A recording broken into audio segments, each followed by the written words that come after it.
Hello, welcome to RevelatorAlf. I hope you're all well. So, new motorcycles aplenty starting to come out in the news right now, and more motorcycles to be announced in the next couple of weeks.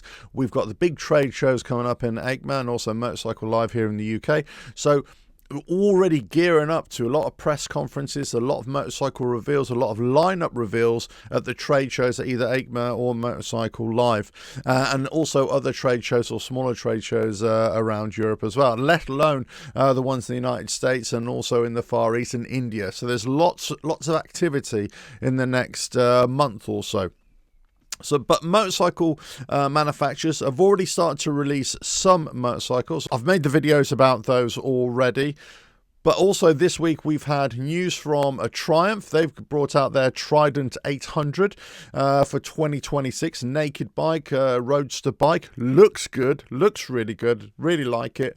And that's coming in sub £10,000. So It looks pretty good value for me. I would say that for Triumph, this is a bike to watch out for, especially if you're looking for something that's got power, it's got the looks, and it's got street curb appeal, as it were.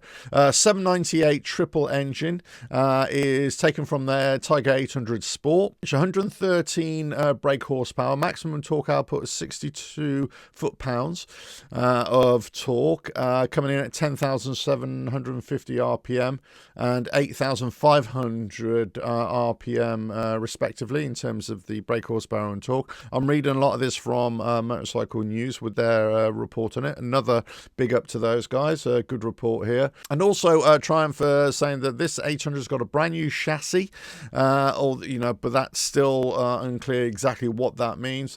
But we've got suspension shower, both ends, 41mm big piston separate function forks paired with a monoshock rear that's adjustable for both preload and rebound dampening.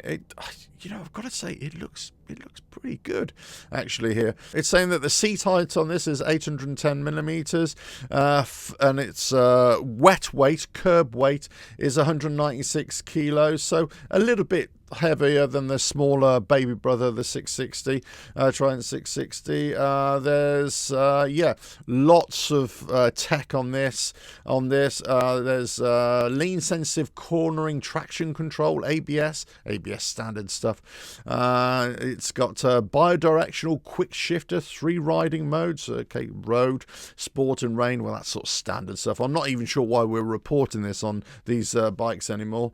It's almost it just adds lines to a report, to an article, but there we go. Cruise control, self-cancelling indicators fitted as standard. I'm not sure self-cancelling indicators is something that we should be, hooting about, if you know what I mean, but there we go. It looks, I've got to say, it looks good. If you like the Roadster look of motorcycles, that naked look, then this is where you're at. Now, I'm going to touch on this later on when I talk about Harley-Davidson. But this is a good look from Triumph. I'm a fan of Triumph motorcycles. I've owned quite a few in the past as well. I like what they do. I don't like everything that they do, but I like what they've done here. I've got to say I've never been the biggest fan of the Trident, but looking at this, I like the look of this. Right. But here's the key thing. The Trident's coming in at just over 9,000. I think it's 9,195. Let me just quickly check it.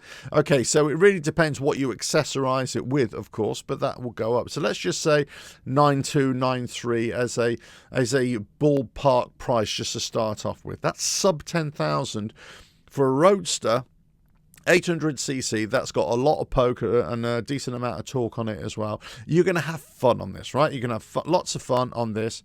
Great. Looks great. All around a nice bike on here.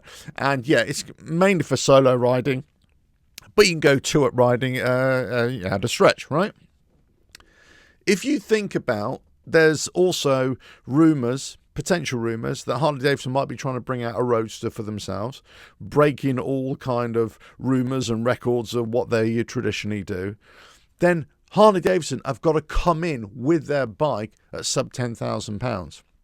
That means if United States, that's got to be like a, that's got to be like a $14,000 motorcycle at the very most. It can't be anything more than that. Actually, if we go like for like in terms of price differentials between United States and England in terms of what Harley-Davidson sell here and what these sell for there, it's actually the same. In terms of numbers, if it's £30,000 here, it'll be $30,000 in the United States.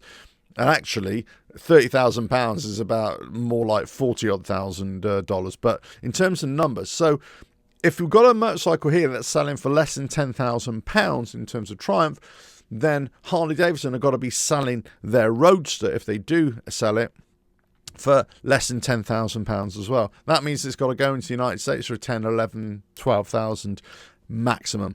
I don't believe they can do it. But the reason I think, well, Triumph can do it is because they've got manufacturing that's not necessarily linked to the UK and high production costs. They can move it around in terms of Thailand and God knows wherever else, and Brazil, wherever else they produce their bikes. Harley-Davidson have kind of been stuck in the mud in terms of production of their motorcycles in the United States, especially for the American market. But obviously, if you get the bikes for the European market and other global markets, they all come out of Thailand, isn't it? So it really depends what they can do, how that will wash with the American public as well. I think that if you've got a Roadster, it's going to be more suited to a European market rather than an American market, but I could be completely wrong there. But very interesting here from Triumph. Really like what they've done, I'd be interested to see this up closer at the trade shows in the next month or so. Actually, in the next couple of weeks, isn't it? Okay, Ducati. Again, their kind of Roadster here, their latest 890 V2 engine and motorcycle for 2026, the Ducati Monster. I've always liked the Ducati Monster. I've got to say, it's kind of, how can I put it? It's a bit fugly, right? I've always thought, guys, it's a bit fugly. It's a bit. But at the same time, you kind of look at it and the sound and the way it rides and the balance and everything. It's just a beautiful bike to get on and ride. I just never been that impressed with the overall looks. But then when you're matching it up with something like the Triumph Trident here, the 800, now you've got other motorcycle manufacturers who are coming in with this kind of 700 to 800 Roadster motorcycles. A lot to choose from now, or will be in the coming months, if reports are to be believed. This 890 is looking good as well. I mean, some of the pictures look really great. I'll put up the pictures for you here as well. It's all Euro 5 plus emissions. Now, interesting, this Euro 5 plus emissions, if you're not aware of it now, and this is one of the reasons that some motorcycles have stopped being sold, or there's been a delay in them being sold in Europe, is because the motorcycles have got to have a track record of showing efficiency and being environmentally friendly and being able to run for a certain amount of time.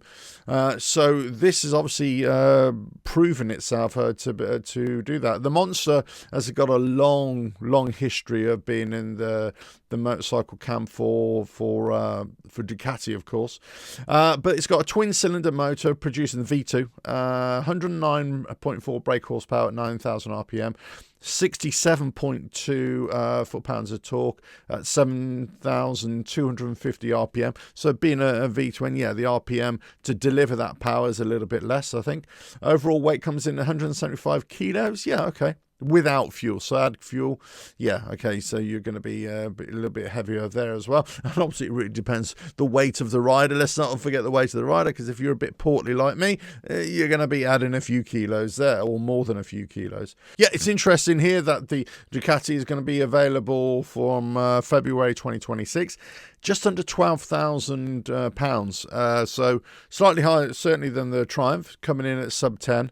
And I've been saying for the longest time, the last 2 or 3 years, if you're going to get motorcycles in that 800cc-ish range, that's going to deliver a lot on performance and a lot of what people are looking for. And also, they're going to come in at the £12,000 mark. That's where you're showing performance, and also you're giving performance and value. And I really like the look of this Monster, and I think this is a very interesting from Ducati to bring this out. I still think it's fugly. I've got to say, I still think it's fugly. But there we go. You know, beauty is in the eye of the beholder. So you've got Showa suspension, both ends, non-adjustable 43mm tubes at the front, plus preload adjustable monoshock at the rear. Standard seat height is 815mm, but can be reduced down to 775 using different seats. All looks pretty good. I'm just looking out here. Yeah, so Brembo brakes, dual 320mm front discs, 17 each front and rears, Pirelli tyres, Diablo Rosso 4 tyres. Yeah, nice. Look, it's a sporty ride. We know what the Monster is. It looks good. It's got all the electronics. It's got all the tech on it in terms of cornering, ABS, cruise control, quick shifter. It's actually heated grips on this road, so it's interesting. It's got a lot of tech on it. You're getting a lot of money. You're getting a lot of value here, a lot of tech. This is what I said about that 10 to 12,000 pound motorcycle from the established motorcycle manufacturers, the Japanese, the Triumphs, the Ducatis, the BMWs, let's say. In Europe, if you can produce a bike that's got lots and lots of high quality tech on it, and it's got, you know, decent amount of power, and it's balanced really correctly, and it's got great suspension and great braking, then that's going to help fend off the cheaper imports with similar size engines coming in, especially from China in the next year or so, something like that, and possibly from India as well. So, you know, they're bringing in a lot of value. I'm really interested in these two bikes in particular. I think they've got a lot of legs. I think they're going to do quite well, and I think they've been priced quite well, actually, really priced quite well. So let me know your thoughts in the comments below. But Triumph and Ducati coming out with a couple of 800 cc's of awesomeness, one with the Triumph Trident 800 and the Ducati Monster, which is a mainstay of Ducati, let's put it that way, the 890 V2 engine, which is being featured in quite a few of their bikes as well these days. As I say, I'd still like the look of the Triumph over the Ducati. Let me know your thoughts in the comments below. But if we're talking about these motorcycles in terms of performance, in terms of balance, tech, etc., and if they're able to come in around the £10,000 mark, obviously Triumph have already beaten that, then the likes of Harley-Davidson or any other manufacturer, if they're going to come in and their motorcycle is substandard in terms of tech and capability and performance and all that other stuff, and also they're coming in more expensive, there's no point in releasing it. There is no point in releasing it, because guess what? Nobody's going to want to buy it. Nobody's going to want to buy a Harley-Davidson Roadster if it's more expensive and less capable than the other leaders in the market. It's just not going to happen. Let us know your thoughts in the comments below. If you like what I do here, keep on watching the videos, and I'll catch you again. Bye now.